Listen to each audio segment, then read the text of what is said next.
Approximately 6 a.m. on the morning of Saturday, August 31st, 2024. And looks like we have some newbies here today. We're at the Old Base Oval for the honor flight send-off.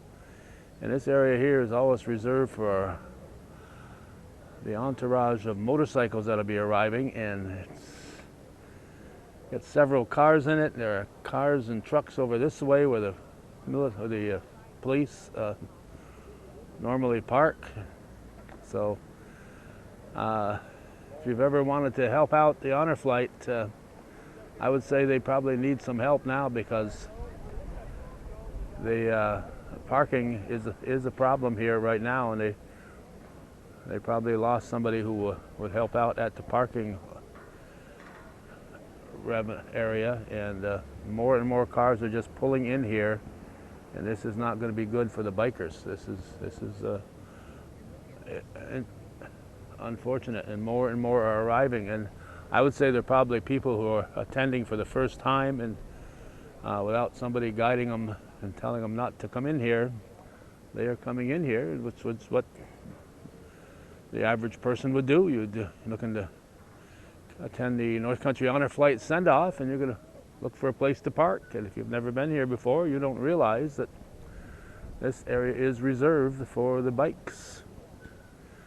So it's going to be an unfortunate situation. And speaking of potentially unfortunate situations, the weather is coming in from the northwest, and we could get a quick shower before this is done. So here we're here for what I think is flight. Just looking to my left here, I just can't get this out of my mind. All this cars coming in here. 56 and 57 for the North Country Honor Flight, I believe, and I'll be sending off 2 more flights to Washington, D.C. for veterans to go to their memorials, and we're going to try to capture the send-off here on this cool but not unpleasant Saturday morning.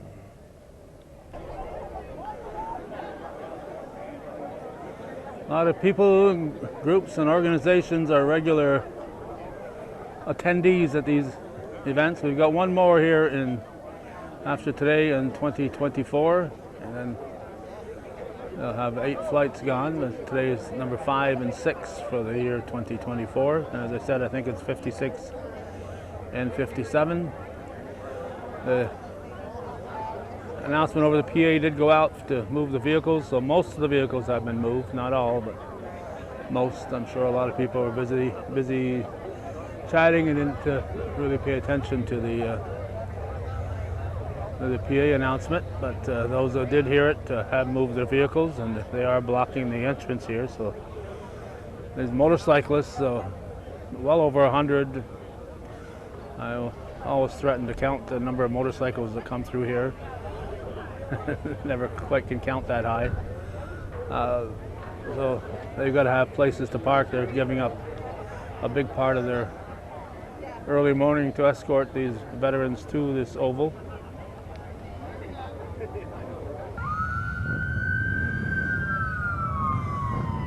Normally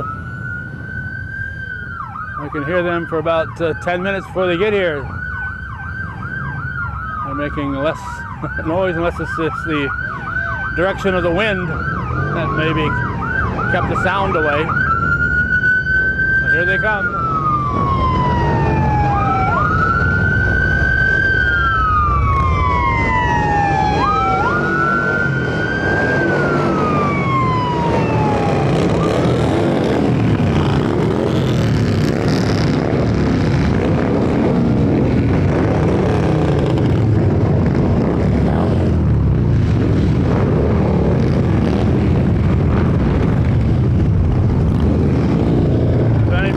Counts the bikes, let me know.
Direction of the wind and the buildings immediately to my left, the sound on this side, this sounds about twice as loud as it usually is.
So as you can see, they need a lot of parking here, so if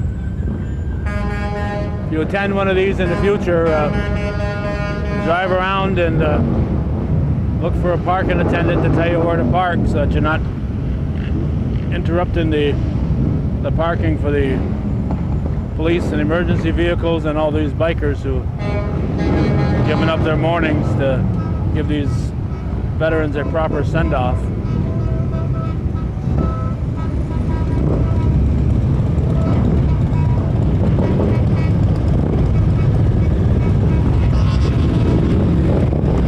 And instead of waning, the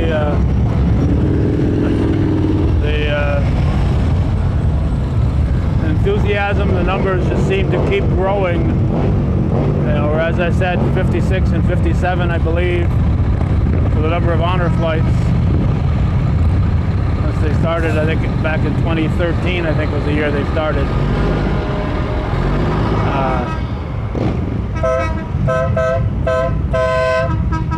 So the enthusiasm certainly. Look out, Danny! Look out, Danny! Danny Barber falling asleep at the wheel there, deliberately trying to run me over.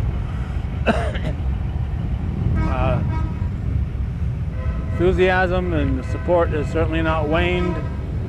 We got all kinds of support for these veterans going off, and it just shows how important these efforts are to the community.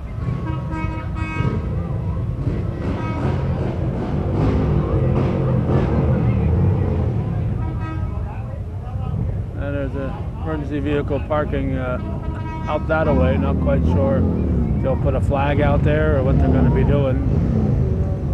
But we got more troopers, more bikes coming in here, so I'm going to keep right here until this parade is ended. So a little after 6:30 right now. I've got 9.5 minutes of video.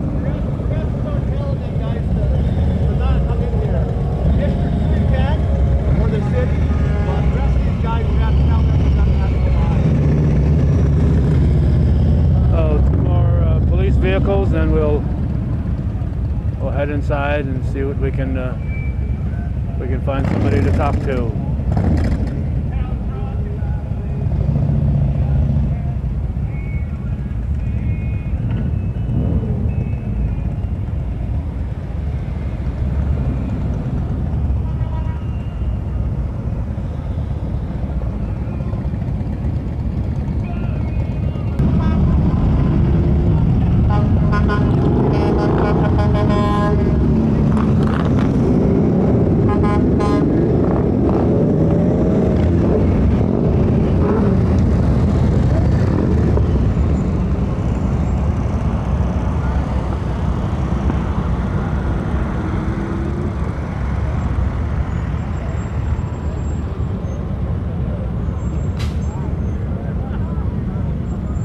Legion Post 912 has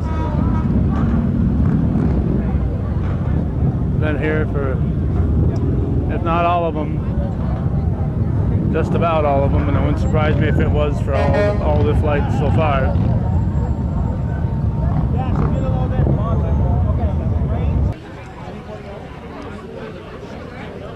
We're under the tent where some of the participants are gathered, and more will be gathered. A former neighbor, I guess. You live in a country, living 3-4 miles apart is you're considered a neighbor. Norm Moak is one of the former neighbor. It's one of the ones heading off today. We try to look at the roster of who's be going and look for a familiar name or two.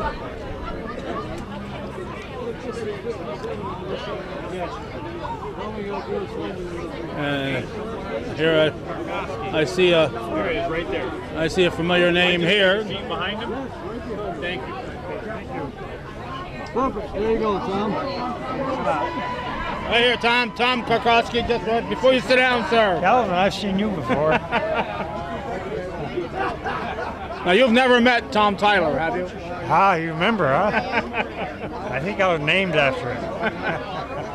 For all you old-time cowboy fans, a fellow named Tom Tyler, born in Mineville, Witherby area, and he and a fellow named, your father's name was Tom also, right? Right, Tom Karkowski. They headed headed west. Yeah.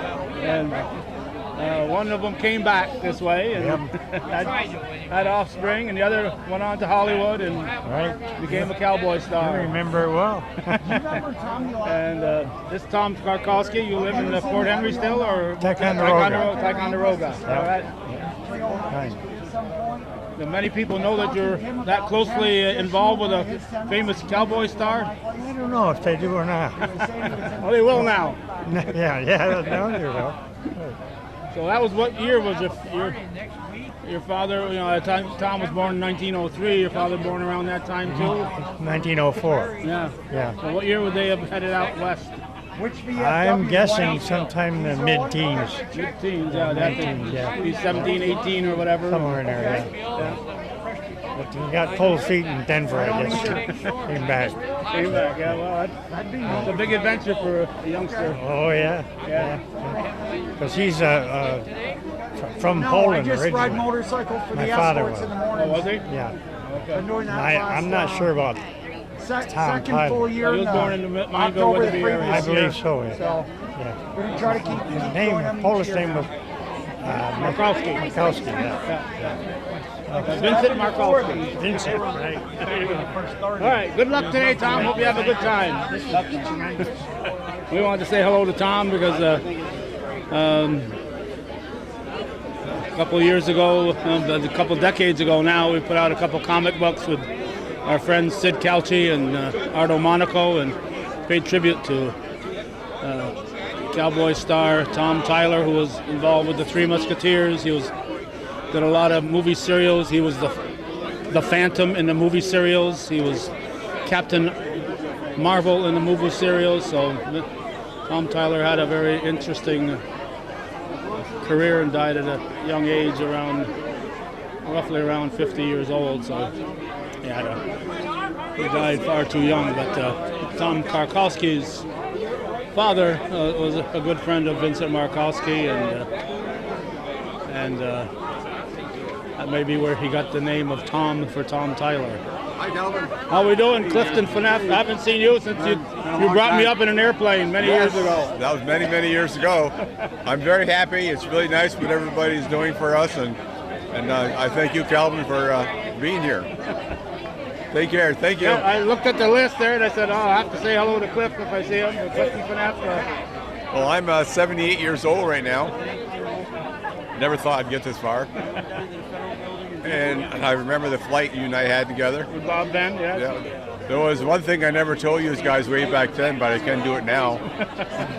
In these small airplanes that I fly, the Cessnas, we had to have what they call weight and balance. Yeah, and we You can weren't only well carry. balanced. With you and Bob, I had to take half the fuel out of the wings. And when anybody looks at the film, you'll see that when we take off, we go like this right off because it was heavy in the back. I had to put the nose forward just to get speed up. That's why I flew higher, because I was getting the G forces where center of gravity was going backwards, so it made it squirrely. But it was a lot of fun. I had my bag ready to go. I was ready to jump out. And right now, I just said I was 78, but I'm still working. I work for Clinton County Public Transit.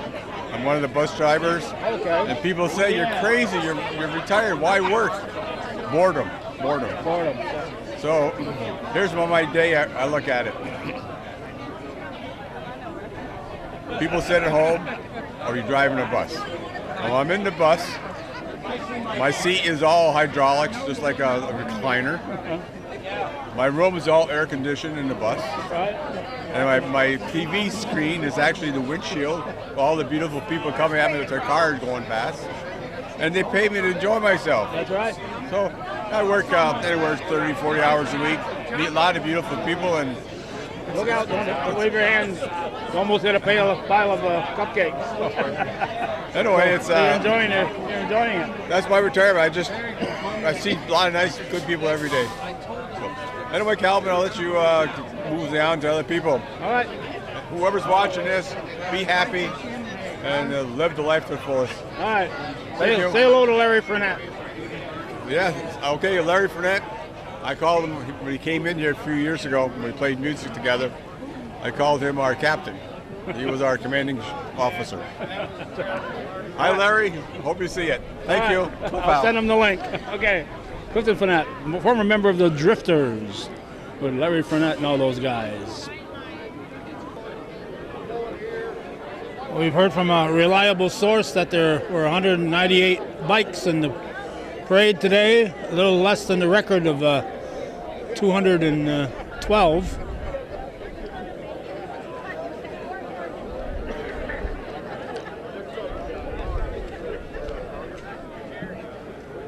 The dark clouds that we saw when we arrived here are not coming in our direction at the moment. Hopefully the rain forecast. How we doing, Dan Steck?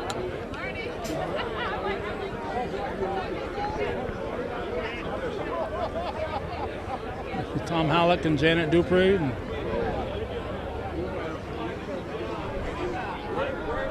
Dan Steck came over to say hi, but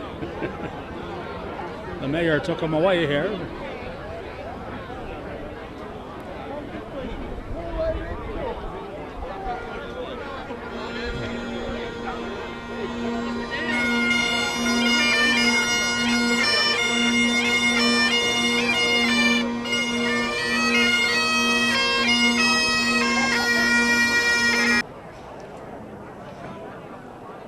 The show officially starts at 7 a.m. and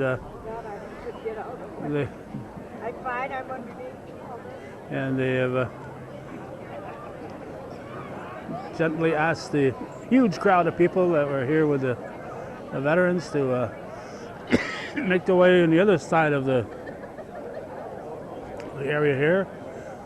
So it's a tremendous turnout here. It's never disappointing. We got one more this year, that first Saturday in October. And if this is 56 and 57, that'll be 58 and 59 flights. So Tom Halleck will be stepping up to the microphone very shortly. Maybe Barry Finnegan will step up and then he'll introduce Tom Halleck. And it looks like they're about to call revelry here. Laurie Salamando and another person get ready here.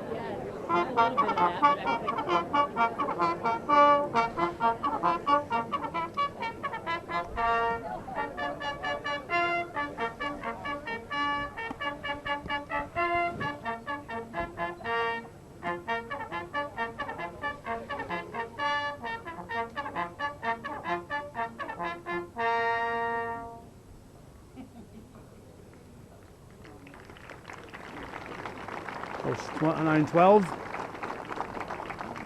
Over that way. Larry Eber in charge of the sound system here. Good morning, everyone, and welcome to Honor Flights 56 and 57. This is Barry Finnegan. Amazing.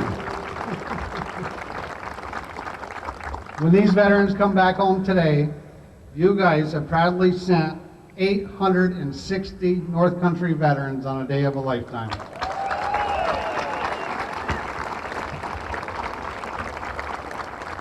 And we got to give a special thanks for this beautiful weather. Thankfully, finally, we got through the rain portion of our programs last time, and what a beautiful day. And how about that 198 motorcycles that were out? Some of those guys leave at 3 o'clock in the morning to go pick up veterans and bring them to this ceremony. So unbelievable dedication. We appreciate each and every one of them. Special thank you today goes out to White Management. They are our sponsor for the day. They are taking care of both of these flights, and we really appreciate them. As we know, our program to continue needs sponsors like this, and for White Management to step up, we appreciate that. That's White Management through Duncan, KFC, Taco Bell, Butcher Block, and the Log Jam. So if you can please, yes, thank you very much. Amazing. It's a lot of bucks.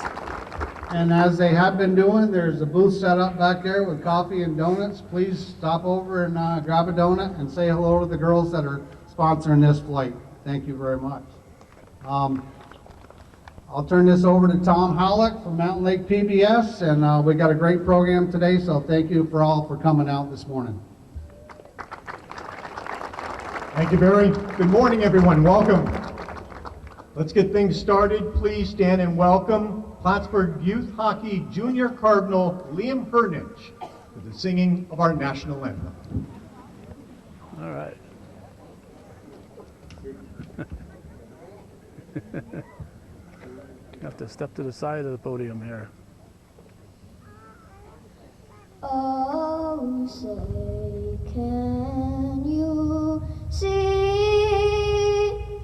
by the dawn's early light what so proudly we held at the twilight's last gleaming, whose broad stripes and bright stars through the perilous fight o'er the ramparts we watched were so gallantly streaming, and the rocket's red glare, the bombs bursting in air, gave proof through the night that our flag was still there. Oh, say does that star-spangled banner yet wave o'er the land of the free and the home of the brave.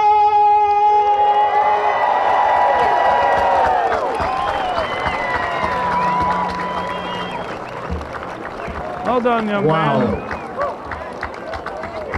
Liam Hernich. Please remain standing now for Senior Patrol Leader from Troop 46, William Wyatt IV, whose grandfather is on the flight today, William Wyatt II, along with scouts from Troop 39 of Plattsburgh and Troop 46 from Beekmantown, here for the Pledge of Allegiance. The wind might be a factor here. A lot of things might get blown around today.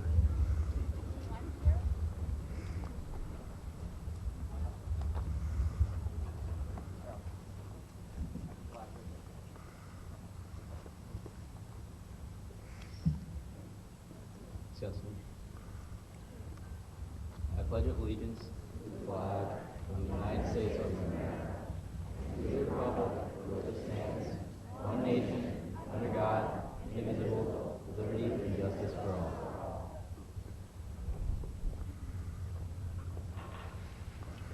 All right, nicely done.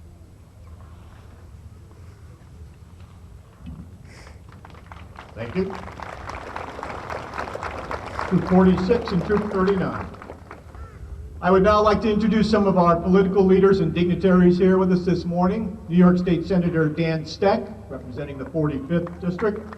Everybody looks up to New York Dan. Assembly Member Billy Jones, representing the 115th Assembly District. Plattsburgh City Mayor Chris Rosenquist. Plattsburgh Town Supervisor Michael Cashman. Clinton County legislators Calvin Castine, Dave Bizzaio, Francis Purrier, and Wendell Hughes. Well, proud to be here.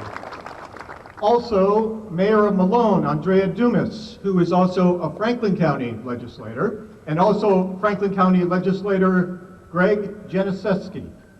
Greg, I don't know. Andrea, I know. And from Essex County, Town Supervisor Jim Monty from the town of Lewis. All right, I've met Jim over the years.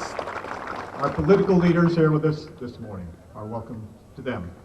Now, part of the program that we love every single time that we gather together, Morrisonville Elementary School, under the direction of Heidi Glover, for the singing Here they come. Red, White, and Blue.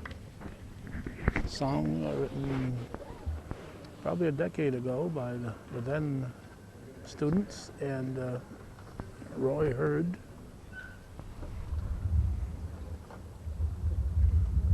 And I'm gonna look at the veterans when they sing it. That's nice.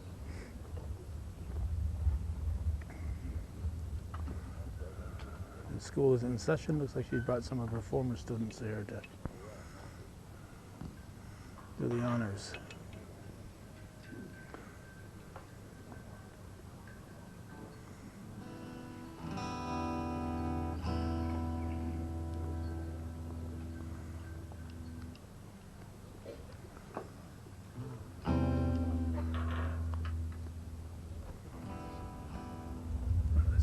Larry Bear in charge of the audio. Always works hard at these.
Morrisonville Elementary School, red, white, and blue. Morrisonville Please join me now in former welcoming elementary Gary students. Liberty to pay tribute to the honor flight veterans that have passed since our last flight. Unfortunately, there's always a few names. Good morning. Since the last flight, we've lost several of our honored veterans. From Flight 1, Robert Brooks. From Flight 4, Tony Gagliardi. Flight 10, John Waldron. From Flight 11, Henry Frazier. From Flight 13, Peter Keenan. From Flight 15, Guy Banker. From Flight 31, Gordon Young. From Flight 33, James Page. From Flight 38, Edward Sampson. We will have a gun salute, play taps, and have the bagpipes play a song as well. Please remove your hats.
May these veterans rest in peace, and may God watch over their families. Thank you. Check.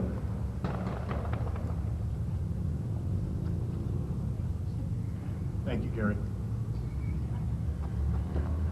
I would now like to introduce country music star Larry Hebert for the singing of More Than a Name on a Wall. Thank you.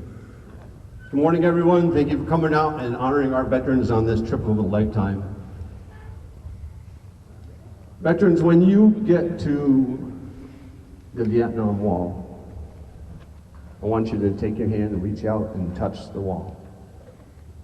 And I guarantee it in return will touch you. This next song is for all those whose names are there, and for all those who risk having their names there on the wall.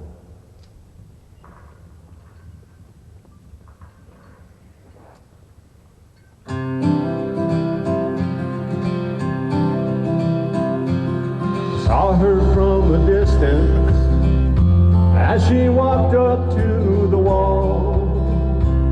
In her hand she held some flowers as her tears began to fall. She took out pen and paper as to trace her memory, and she looked up to heaven, and the words she said were these. She said, Lord, my boy was special, and he meant so much to me, and oh, I love to see him just one more time, you see. All I have are the memories and the moments to recall. So Lord, could you tell him he's more than a name on a wall?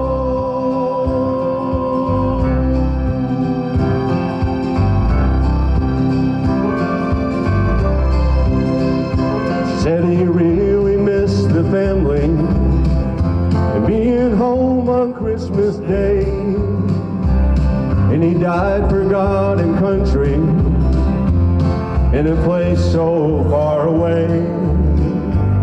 I remember just a little boy playing war since he was 3, but Lord, this time I know he's not coming home to me. She said, Lord, my boy was special, and he meant so much to me. And oh, I'd love to see him, but I know it just can't be. So I thank you for my memories and the moments to recall.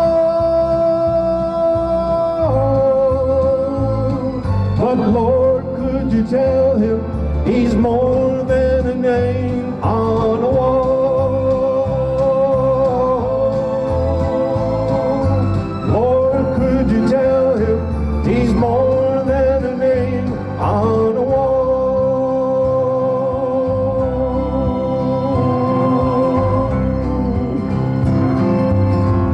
Thank you for your service.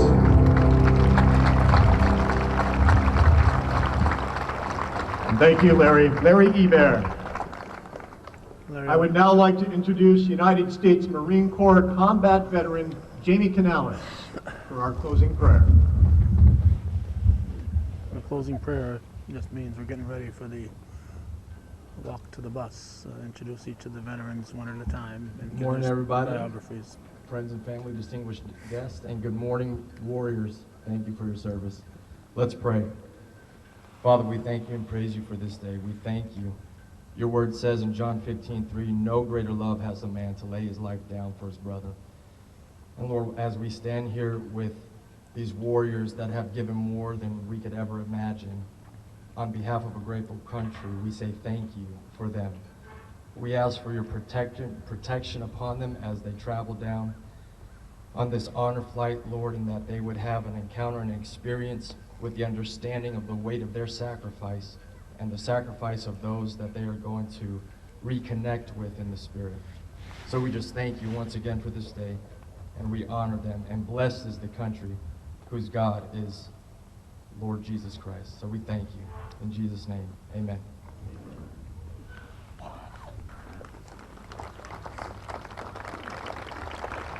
Thank you, Jimmy. It's now my honor to introduce Director of Operations Janet Dupree with the bios for the veterans on today's flights.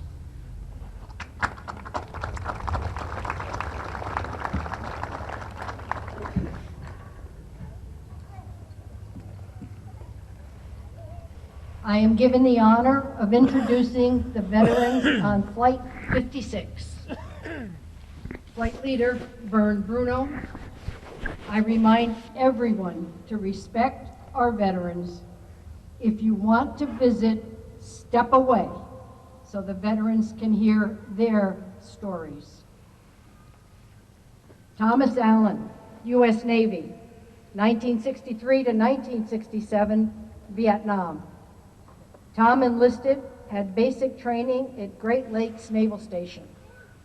Sent to Maryland, Tom trained as a communications radio operator. With 4,500 men, Tom boarded the USS Independence CVA-62 aircraft carrier. Crossing the equator, the crew experienced a Navy tradition of initiation from polywog to shellbag. Issued a card, Tom kept it on him to avoid another initiation. In Vietnam, they operated the Yankee and South Dixie stations. Tom traveled to Singapore, Hong Kong, Japan, Mediterranean, France, Italy, Malta, Sicily, Turkey, Beirut, and Lebanon. For his service, Tom's awards included the Navy Unit Commendation. Thomas Allen.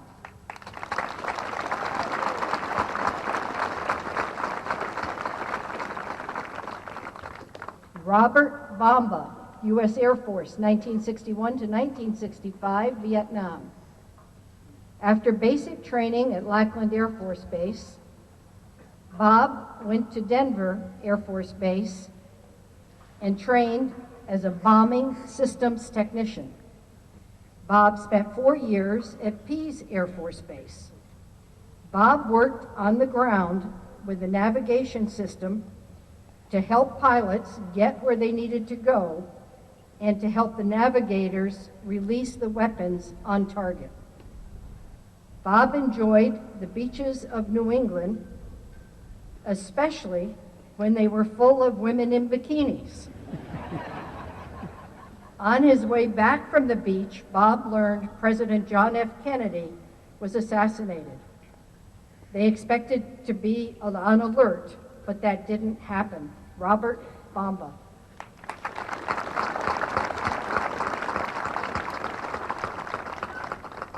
Richard Dabrowski, U.S. Army, 1973 to 1995, Vietnam.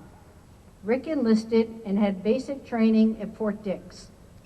At Fort Knox, Rick was a special assignment trainer. Leaving Fort Knox, Rick started an extended military career, assigned to Alaska, Germany, back to Fort Knox, Fort Carson, Korea, back to Fort Carson, and Fort Meade. During an R&R trip, Rick and 2 buddies drove on the movie Lawrence of Arabia railroad beds. They swam in the Red and the Dead Seas and rode on camels. Rick received several commendations for his 22 years of service to our country. On October 26th, Rick and Kathy will celebrate their 50th wedding anniversary. Richard Dabrowski.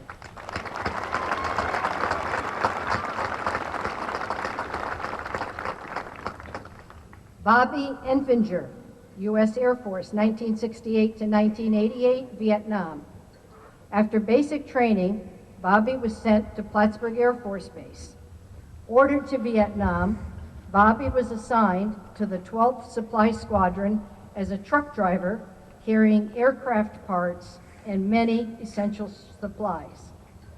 Run over by an inexperienced driver, fracturing his leg, Bobby kept working to avoid desk duty.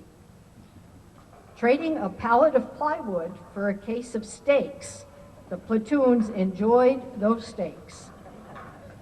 Vietnam refugees from Saigon arrived as Bobby and the unit reopened base housing, cleaning homes and grounds, completing their duty. Bobby received several awards for his 20 years of service. Bobby and Donna are enjoying 54 years of marriage. Bobby and Finger.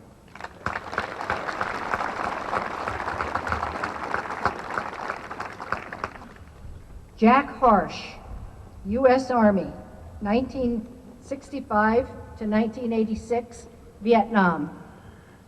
Completing basic training at Lackland Air Force Base, Jack trained at Amarillo Air Force Base as an aircraft structural repair technician. Jack reported to Plattsburgh Air Force Base. Working on the runway, sent to a plane, no warning, no bags, no time to call his wife, he flew to Okinawa. Jack was sent to Guam for typhoon support. Jack returned to Plattsburgh and then to Thailand. On a day off, fishing on the pier, Jack noticed a 2-year-old girl floating in the water. Jack couldn't swim, but he saved the girl's life and returned to fishing. Jack received the Airman's Medal for saving the girl's life, adding to the many medals Jack received for his military service. Jack Harsh.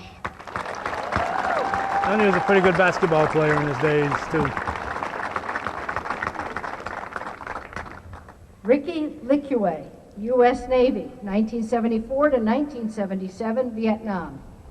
Finishing basic training at Great Lakes Naval Station, Ricky boarded the USS Bolster, ARS-38 salvage ship, landing in Hawaii. Sent to Guam to salvage 2 tugboats and a floating dry dock, a typhoon caused the loss of 1 tugboat. A British cargo ship, Lindenbank, got stuck on a coral reef, calling the Bolster to rescue the British sailors as the ship was sinking. Transferred to the USS Sperry, AS-12, Ricky, a submarine tender, directed the crane crew, removing 40-feet-long periscopes to adjust and repair them, using cranes to move 10-feet-long wrenches. Ricky Licue.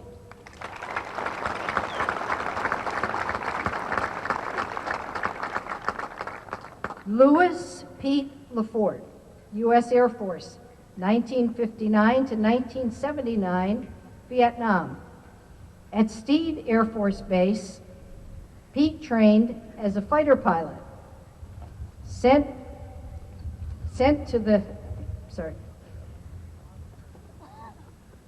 to Pease Air Force Base, Pete trained as the 100th Bombing Wing as the last of the B-47 wings. At Tinker Air Force Base, Pete joined the 141st Flying Squadron, putting over 4,000 hours on the planes. Sent to Guam, Pete was senior controller in command of receiving Vietnam refugees. Pete worked 7,000 hours total flight time on the C-141, C-5, C-118, and B-47s. In civilian time, Pete received his airline transport pilot's license.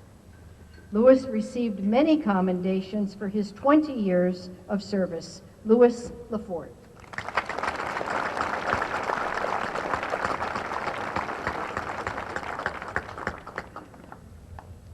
Clifford Matai, U.S. Army, 1965 to 1991, Desert Storm. Drafted, Cliff had basic training at Fort Dix and AIT at Fort Knox in armor, M45 and M60 tanks. Joining the Vermont National Guard, Cliff changed his MOS to Red Eye missile training and studied in aircraft. Transferred to the 962nd Ordnance Army Reserve Unit, Cliff was in charge of the motor pool. Activated for Desert Storm, the motor pool transported ammo to Holland, assigned the ammo company at the trailhead, loading railroad cars. Cliff received many commendations for his 26 years of service. Cliff and Barb have been happily married for 58 years. Clifford Matai.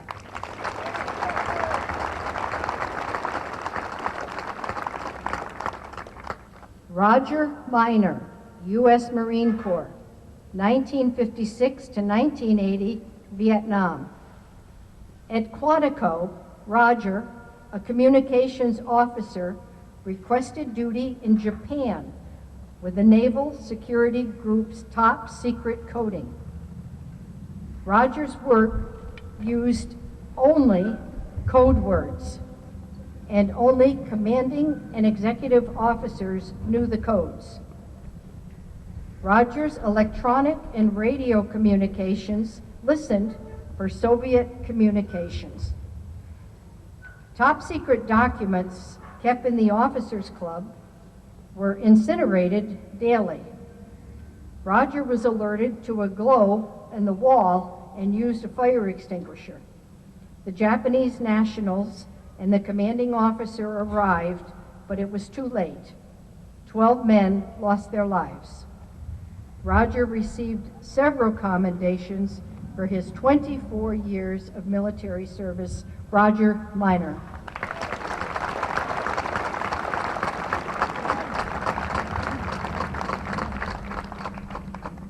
Gerald Mike Rabideau, U.S. Army, 1970 to 1971, Vietnam. Mike had basic training at Fort Dix. Ordered to Vietnam, Mike had fire-based advanced training with the 4th Infantry Division.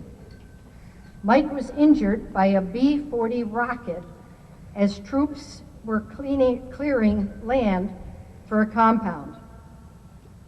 Mike enjoyed returning to the fire base as they got pizza, liquor, and beer from Vietnamese gypsies using 3-wheeled carts to deliver what the soldiers wanted. Mike received a call that his grandfather had passed. He was airlifted to Cameron Bay and was then granted, and I'm sorry, this paper isn't working well. I'm sorry. Wind is blowing her paper. He was airlifted to Cameron Bay to fly stateside. After bereavement, Mike returned to Fort Campbell and was then given an early release. Mike was offered a stripe to stay, but he refused. Gerald Rabideau.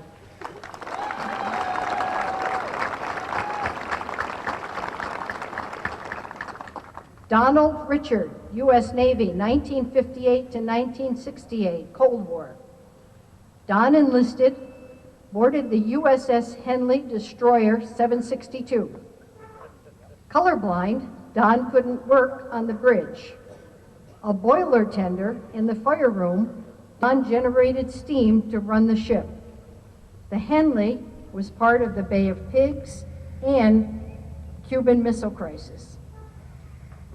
Don traveled to the Mediterranean, Bermuda, Spain, France, Italy, Monaco, Greece, Beirut, Egypt, Ethiopia, Red Sea, Palestine, Sicily. The USS Henley was named after Captain Robert Henley, U.S. Navy officer in the War of 1812. In 2000, the Henley Ships Association held their first reunion at the Battle of Plattsburgh. After returning each year, Don and his group were Grand Marshals. Donald Richard.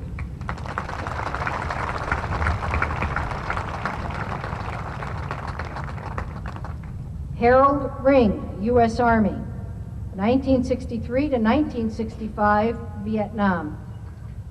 Harry had basic training and advanced infantry training at Fort Dix. At Fort Benning, Harry trained in airborne jump school. Concerned the communists would take over the Dominican Republic government, Harry and his unit were there for almost 3 months. Harry enjoyed the excitement of jumping out of the airplanes and considered it a highlight of his military career. At Fort Bragg, Harry and his wife Barbara got an apartment off base so they could spend more time with their family. The worst part of Harry's career was KP duty. Harold Ring.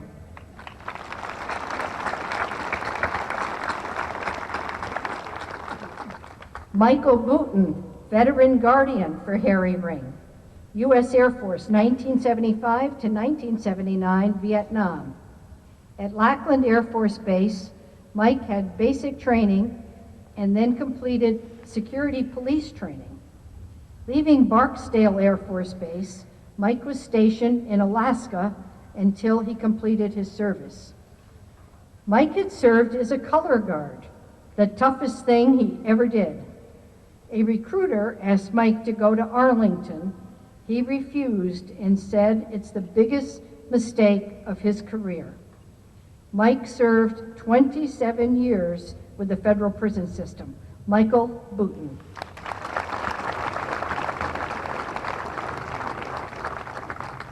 Herbert Savell, U.S. Air Force, 1960 to 1962, Vietnam. After graduating from medical school at the age of 24, Dr. Herbert Savell enlisted in the Air Force. Herb had basic training at Gunther Air Force Base, transferred to Mitchell Air Force Base, Olmsted Air Force Base, and Wright-Patterson Air Force Base. As planes approached a base with the landing gear not working, Herb was in an ambulance should an emergency occur. Dr. Savell served 25 years with the Albany VA. Herb served 50 years in the Elizabethtown Hospital, never charging a veteran for service. Herb is proud of his service to our country, and he just wanted to give something back. Herbert Savell, 90 years old.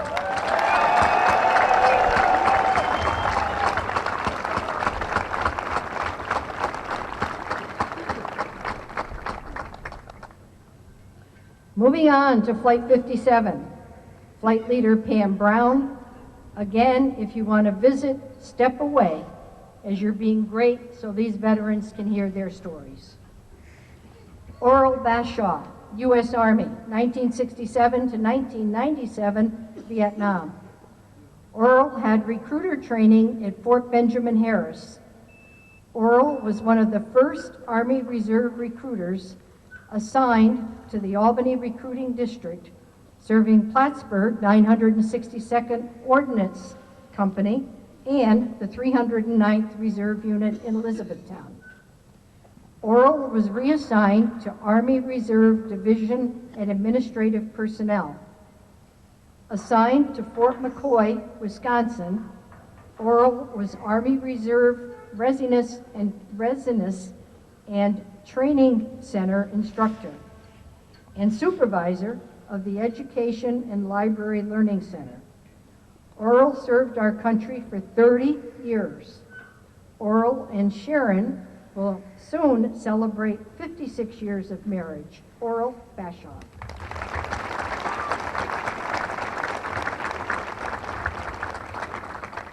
Lawrence Bashaw, veteran guardian for his Uncle Oral. U.S. Army, 1979 to 1985, Grenada. Larry had basic training at Fort McClellan. Stationed and working at Fort Drum was the dream of Larry's lifetime. Larry served with the 306th Military Police in Chester, Vermont. Larry also served with a platoon at Fort Ethan Allen with a deuce and a half unit. Larry is proud to be part of the military, following in the footsteps of his grandfather and uncles, including Oral Lawrence Bashaw.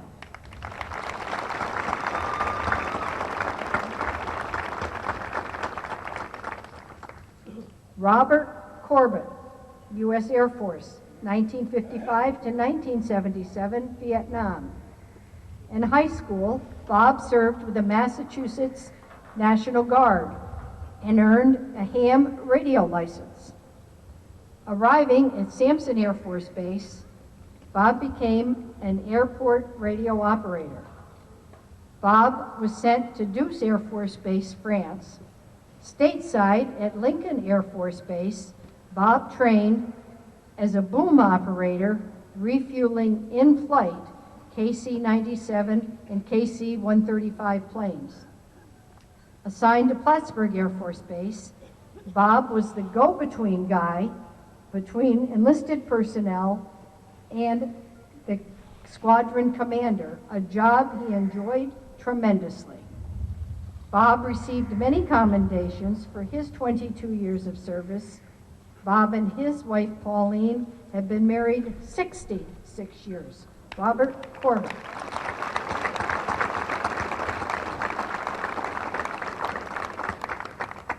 Carl Lesro, U.S. Navy, 1969 to 1973, Vietnam. Carl had basic training at Great Lakes Naval Station. Carl boarded the LCU 1475 cargo ship that carried 160 tons of cargo through 12-foot seas as they returned from Panama. Carl transferred to the USS Charleston, LKA 113, an amphibious cargo ship.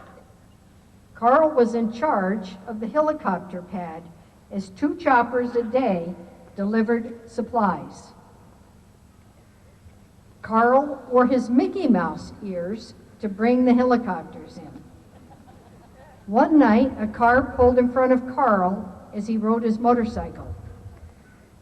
Carl's back was broken, he was in traction, and unable to return to the ship for a year. Carl enjoyed his time in the service and would do it all over again. Carl Ezro.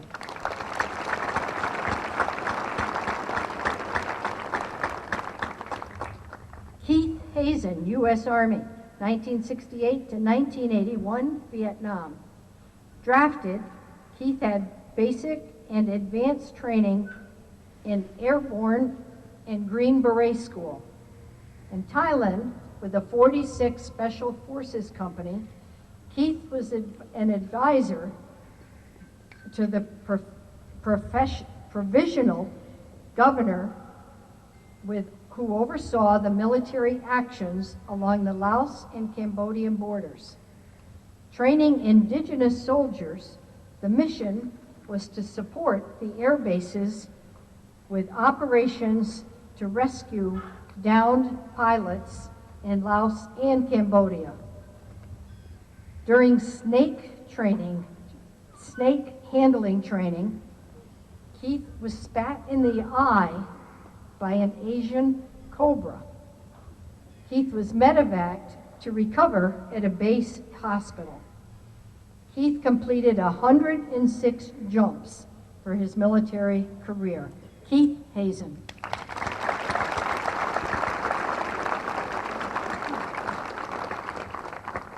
Thomas Kurkowski, U.S. Air Force, 1954 to 1958. Cold War. Tom enlisted and had basic training at Sampson Air Force Base. Sent to the Azores Lodges Field, Tom was assigned to headquarters. From there, the Army, Navy, and Air Force refueled as they crossed the Atlantic. Tom was the Information Division military station. Tom was a reporter for television and newspapers and was a cameraman. Once a month, Tom sent out mimeograph sheets to inform everyone of what was going on. In September, Tom will play at the 160th golf course he's played on. For those golfers, he's made 4 holes in 1. Thomas Kurkowski.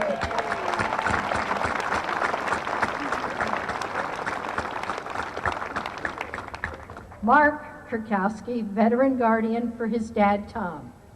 U.S. Air Force, 1977 to 1984, Cold War. Mark enlisted, had training for medical services specialist at Lackland and Shepherd Air Force bases. Returning to Lackland, Mark worked at the Wilford Hall Trauma Unit. Assigned to Plattsburgh Air Force Base, Mark was assistant head in the emergency room at the base hospital. Mark also worked in several clinics in the area until his discharge.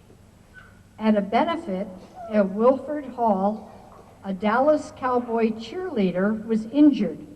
Mark got to stitch her up. Mark Kurkowski. Slowly.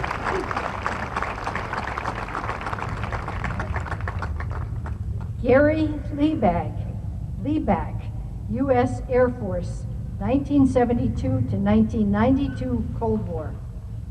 Gary had basic training at Lackland Air Force Base.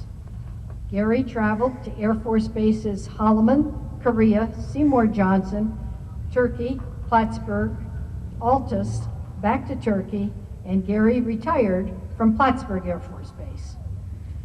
Gary, an experienced swimmer, heard screaming, saw a man sinking underwater. Without considering his own risk, Gary dove 20 feet to pull the man up.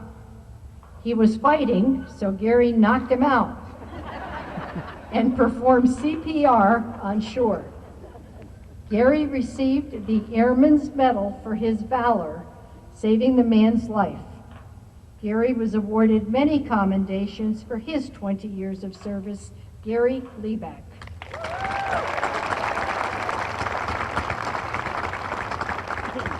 Now getting an occasional sprinkle. Bradley Leno, U.S. Army, 1966 to 1972, Vietnam. Brad enlisted, had basic training at Fort Dix. In Maryland, Brad trained in a quarter, 3/4, 2.5, 5-ton, and M88 tanks. Brad was deployed to Germany with the 1st Battalion, 81st Field Artillery Regiment. For a year, the soldiers were housed in an old World War II barracks until a new barracks was built. Brad supervised maintenance of the light and heavy vehicles and tanks. Brad received badges for his marksmanship in M14 rifles, M60 machine guns, pistols, and hand grenade launches. Returning stateside, Barry was discharged at Fort Dix. Brad Leno.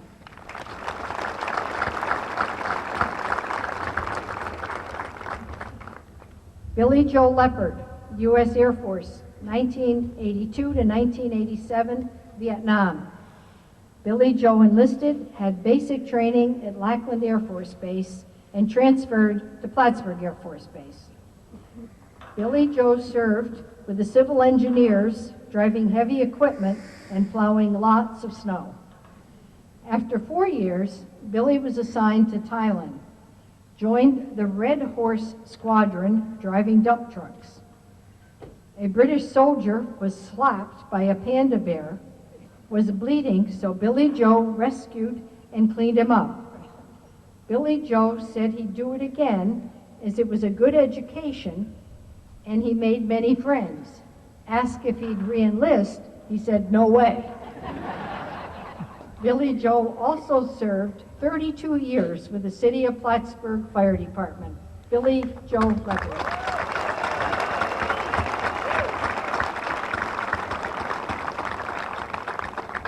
Edward McCaslin, U.S. Air Force, 1959 to 1963, Cold War. At Lackland Air Force Base, Ed trained sentry dogs.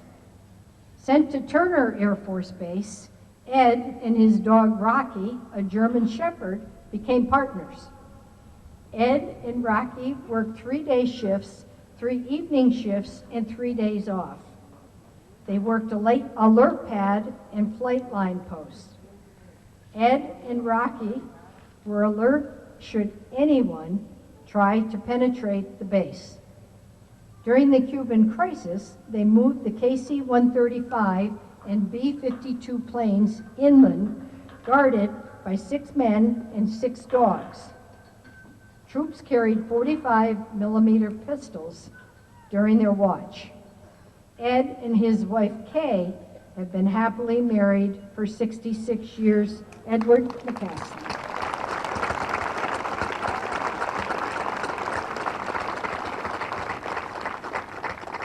Norman Moak, U.S. Navy, 1962 to 1966, Vietnam. After basic training at Great Lakes Naval Station, Norm reacted to penicillin, got sick in the hospital. He was home for Christmas. During his illness, Norm missed aviation training, so he bought his own books and learned by himself. Norm, an electronic technician, flew all over the Pacific in viewing the countries and all the islands. Norm was on an old World War II ship for 5 long days with 2,000 soldiers aboard the old, slow, oily, stinky, crowded ship. Norm flew on the C-118 leftover Air Force 4-engine prop. On 13 flights in a row, losing at least 1 engine per flight. Norman Moak.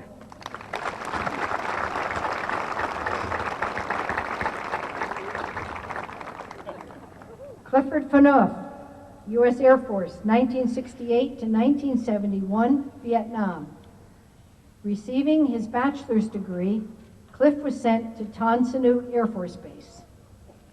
Cliff did photo interpretations of enemy activities covering areas of Laos and North Vietnam near the Ho Chi Minh Trail.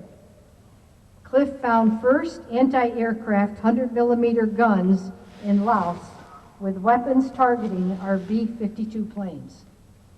Going to Vietnam, Cliff was in the back of a Mac full of soldiers. Refueling in the Philippines, the plane was warm. A stewardess in a short skirt gave out cool towels for soldiers' necks. They dropped the towels. The stewardesses went down to pick them up. She caught up to them. The soldiers clapped.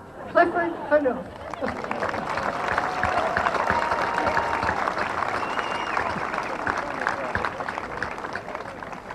Gerald Ryan, U.S. Army, 1965 to 1967, Vietnam.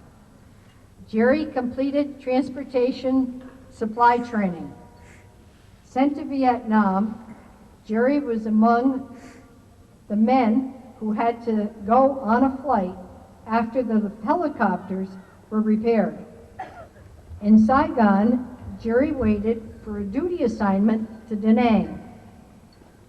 On cleaning duty, General Westmoreland walked into the office. He asked Jerry where he was from, and Jerry said, Chateaugay, New York. The general asked how far it was from St. Lawrence University, and Jerry said about 60 miles. The general said his daughter was a student there, and he had stopped to eat at Mills Diner, Main Street, Chateauguay. In Da Nang, Jerry was having a cocktail when John Wayne walked in and shook his hand. Gerald Ryan. Oh, Pilgrim.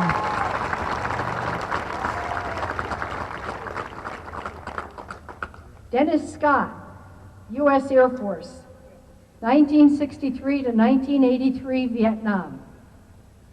A propeller technician, Dennis maintained the C-123 aircrafts. Dennis had 2 involuntary tours of duty in Vietnam with the 315th Consolidated Aircraft Maintenance Squadron. Sent to Plattsburgh Air Force Base, Dennis ran the electrical shop, planned and ordered the jobs.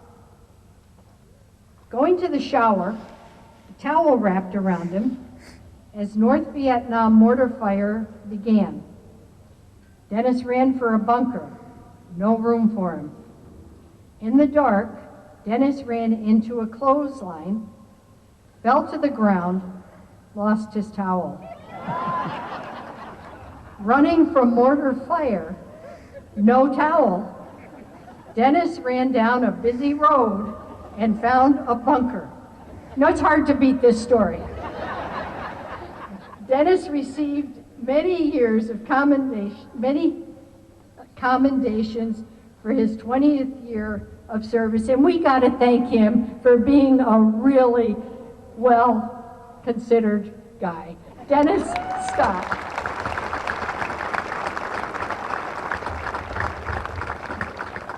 William Wyatt, Jr., U.S. Marine Corps, 1973 to 1975, Vietnam.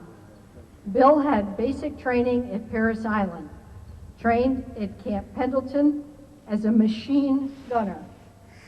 Bill participated in Operation Eagle Pull, Cambodia. During Operation Frequent Wing, Saigon, Bill was inserted into the first wave of the ground security force. Bill calmly disregarded threats of intermittent small arms and artillery fire to complete his duty. Bill is proud of his certificate of commendation for exceptional performance while serving as a team leader of the machine gun section, weapons platoon company, and battalion landing team. Bill's devotion to duty and personal sacrifice were in keeping with the 3rd Marine Division Semper Fi, William Wyatt, Jr.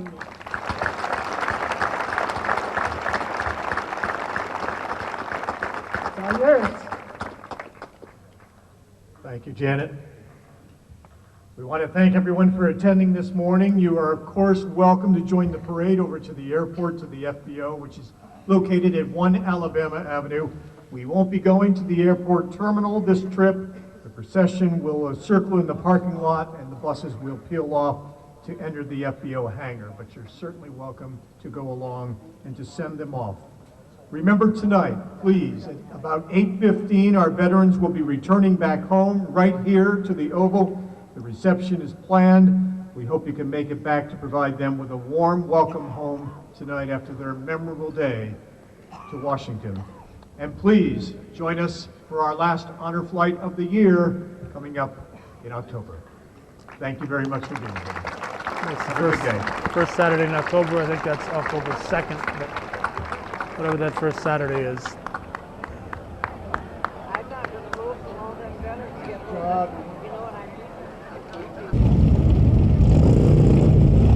The ceremony took almost exactly 1 hour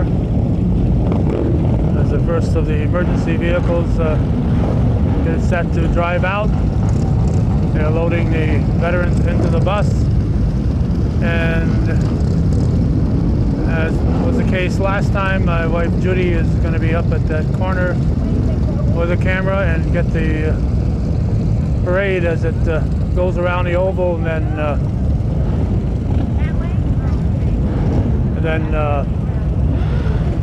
goes around the oval and then it exits the old base oval in that direction.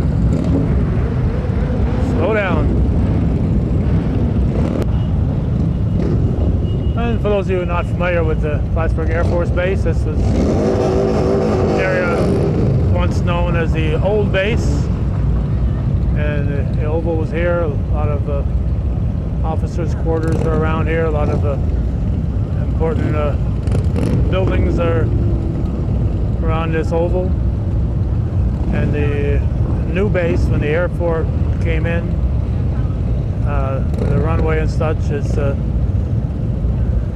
probably a mile from here. It was all part of the overall Plattsburgh Air Force Base, but it started as a military base long before the Air Force was even conceived. And in our visit with Clifton Phaneuf, the gist of that was that 30 or so years ago, Clifton gave Bob, Ben, and I a flyover in his little plane over the area of Clinton County. And well, he and Bob talked. I shot the camera out the window, and it was a bumpy ride, as he said, but and loud. But it was also a very interesting little flyover, and that's available on our YouTube site. And our Tom Karkowski, if I remember when I get back home after the end of this recording, I'll put on the comic books that will refer you to who Tom Tyler was. And he's from Essex County, New York, born there in 1903, and went to Hollywood and became an important movie star. As we said, he appeared in many serials, most notably as the Phantom, the comic strip character, the Phantom. That was him in that movie serial, and also Captain Marvel back in the early 1940s. So he did several serials, but he was also in the B westerns. He appeared in a lot of other movies as small roles. He even had a small role in Gone with the Wind. But best known as probably his role as the Three Musketeers. And he's far too young.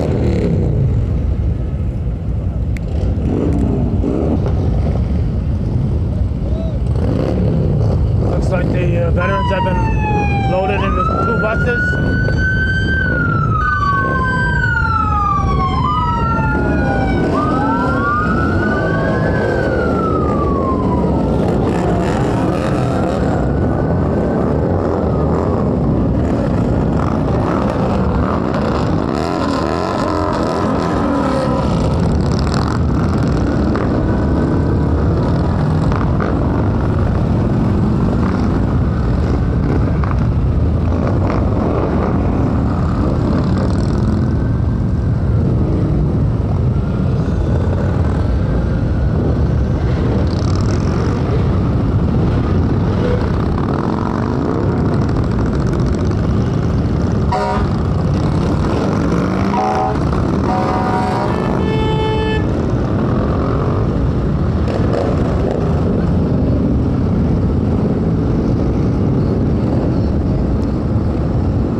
Comes the first bus.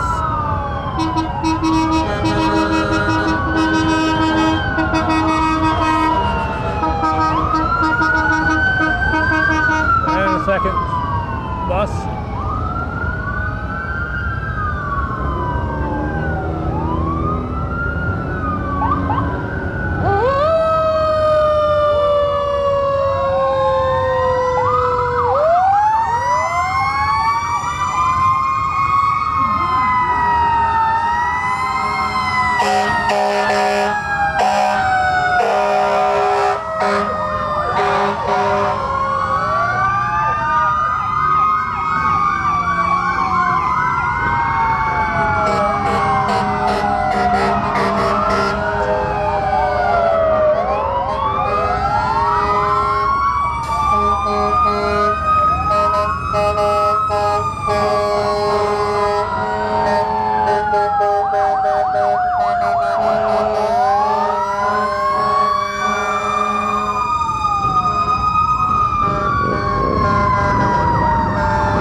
Over that way and grab the camera from Judy.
microphone into the Judy's camera.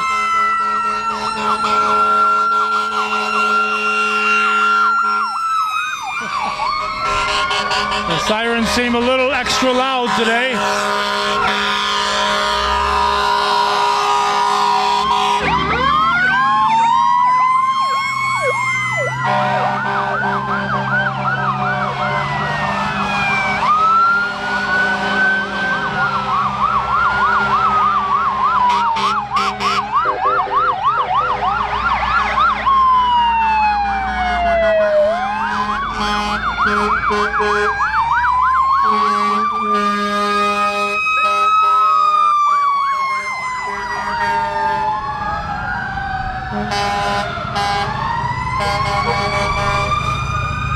A few more emergency vehicles behind this little group right here.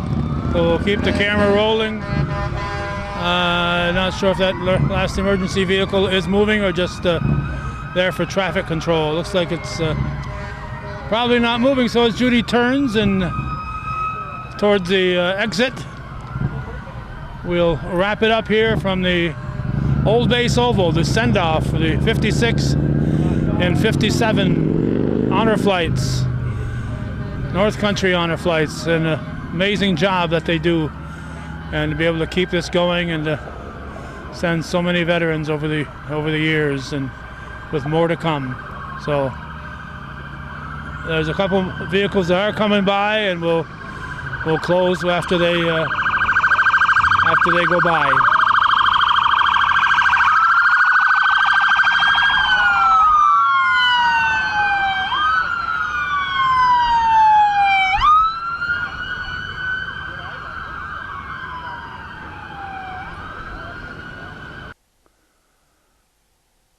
This ending has almost absolutely nothing to do with the honor flight. This is the actor Tom Tyler, and this is the comic book that my friend from the land of make-believe, Arto Monaco, drew the cover of, and then the comic book story inside was done by our friend Sid Couchy, a former Harvey Comics artist. Then we did Tom Tyler Tales #2 after the passing of Arto. Sid and I did another book, and the only reference to this honor flight is that Tom Karkowski, who was on this honor flight, his father was a childhood friend and headed west with Vincent Markowski. And his father got the cold feet, and Tom Karkowski Sr. came back home, and Vincent Markowski went on to Hollywood and changed his name to Tom Tyler and became a B-Western cowboy star. And again, it has little to do with anything except Tom Karkowski is on today's honor flight.